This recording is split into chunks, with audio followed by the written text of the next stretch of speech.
আসসালামাইকুম। আশা করি সবাই ভালো আছেন। সবাইকে একটা নিউজ দিচ্ছি। আমি এইমাত্র মেডিকেল থেকে আসলাম। তো আমারই এক পরিচিত ফ্রেন্ডের ছোটো ভাইকে সাপে কামড়েছিল, এই রাসেল ভাইপার। তো আমি গেলাম সরাসরি দেখতে। আসলে এটা ভয়ের কিছু নাই। আপনারা এই ওঝা টোঝা ওনাদের কাছে তেমন একটা যায় না। আসলে এই সাপটা বিষাক্ত, তবে সব সাপের তো একটু বিষাক্ত, বাট এতটা ভয়ঙ্কর বিষাক্ত না। আপনারা সাপে কাটলে এলাকায় ওই ওঝা টোঝার কাছে না নিয়ে আপনাদের কাছের যে কোনো হসপিটাল বা ক্লিনিক, সরকারি যে কোনো হোক, ভালো একটা ক্লিনিকে নিয়ে যাবেন, তাড়াতাড়ি নিয়ে যাবেন, তাতে আপনাদের জন্য ভালো হবে। আমি নিজ চোখে দেখে আসলাম। আমি নিচে এখন দেখে আসলাম যে না,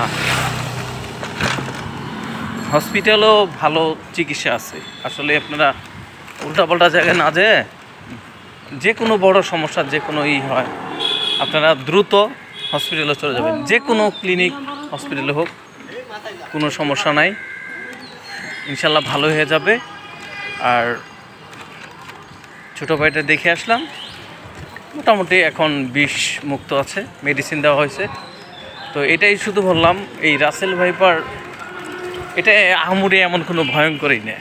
তো আপনারা এই ওঝার জন্য কখনো বসে থাকবেন না, কখনো মানে রোগী নিয়ে বাসায় বা এখানে বসে থাকবেন না। আমি দেখছেন মাত্র হসপিটাল থেকে আসলাম, ওকে দেখে আসলাম যে আসলে কি রাসেল ভাইপারটা কী। তো দেখলাম যে মানুষের যদি কোনো প্রবলেম হয়, মানে বড় কোনো অসুখ হয়, আর যাই হোক, প্রত্যেকটা জিনিসের মেডিসিন আছে। একসময় শুনতেন না যে ক্যান্সারের কোনো ওষুধ নাই? অবশ্যই ক্যান্সারের ওষুধ আছে। কে বলছে?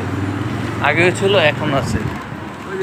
তো এর জন্যই বললাম যে ভালো সবাই চিকিৎসা করবেন, আর এত কোনো ভয়ের কিছু নাই। আপনার আশেপাশে যে কোনো, বললাম যে ক্লিনিক বা যে কোনো একটা হসপিটাল নিয়ে যাবেন। আজকে ছেলেটা যদি না নিতে, ওঝার জন্য যদি বসে থাকতো, তাহলে আমার মনে হয় অনেক বড় একটা ক্ষতি হয়ে যেত। মানে আমার একটা আইডিয়া, অনেক বড় একটা ক্ষতি হয়ে যেত মনে হয়। তো আপনাদের সবাইকে বলছি, ভয়ের কিছু নাই। আপনারা করবেন, সবসময় ভালো ডক্টর বা মেডিসিনের কাছে নিয়ে যাবেন, ইনশাল্লাহ ভালো হয়ে যাবে। ভয়ের কিছু নাই। আমি নিজে আজকে দেখলাম, প্রমাণ পেলাম। তো করলে ভালো হয়ে যায়। আপনারা দ্রুত চিকিৎসা করে হসপিটাল নিয়ে যাবেন, ভালো হয়ে যাবে ইনশাল্লাহ। সবাই ভালো থাকবেন। আসসালামু আলাইকুম।